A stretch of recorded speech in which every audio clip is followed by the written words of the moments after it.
Maligayang Pasko po sa inyong lahat. One day after Christmas, nag-iba ang suot ng pare. Naging kulay red. Ibig sabihin ay nagdiriwang ng martir. At para pong sala po ba sa tema yung pagkapasko ay ang tinatalakay pag-uusig, paghihirap, kamatayan. Pero mga kapatid, siguro ito po isang palaala sa atin na si Jesus, kahit cutie-cutie, at sabihin nating infant Jesus, will later on grow up to be crucified.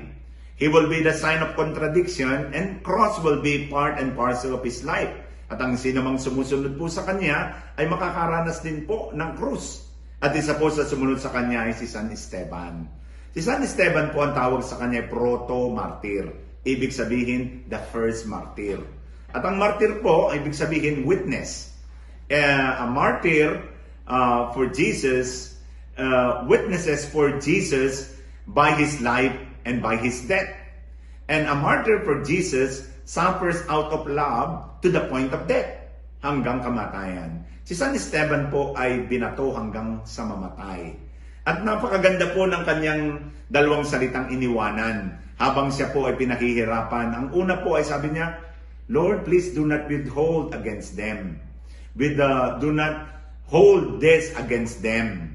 Sapagkat para po sa Kanya, ang Kanyang mga kaawa ay pinapatawad niya. There is no bitterness, there is no anger in His heart, kung kaya naman masasabi po natin siya ay namuhay ng kabanalan. We can also be martyrs by turning hatred into forgiveness. By turning our revenge into reconciliation.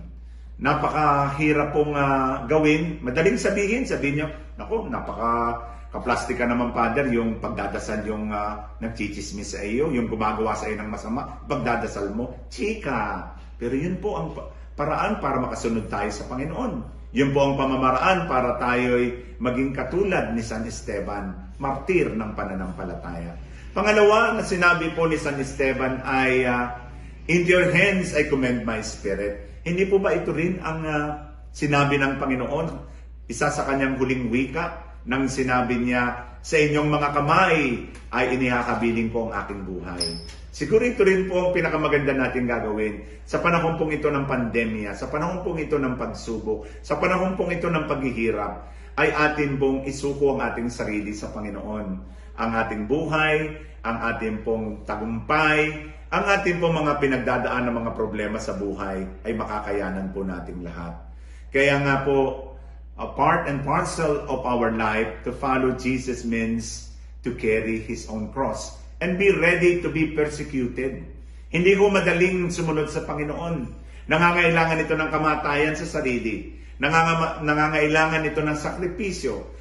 Nangangailangan itong kalimutan mo ang iyong sarili upang ikaw ay tunay na makasunod sa landas ng Kalbaryo. There is no other way but the way of the cross, the way of suffering. Kaya po si Jesus ay ating sundan doon sa Kalbaryo. Doon pa lang po sa sapsaban ay nakita na po natin that is a sign of contradiction. Ang hari ng mga hari isinilang sa lugar ng mga hayop.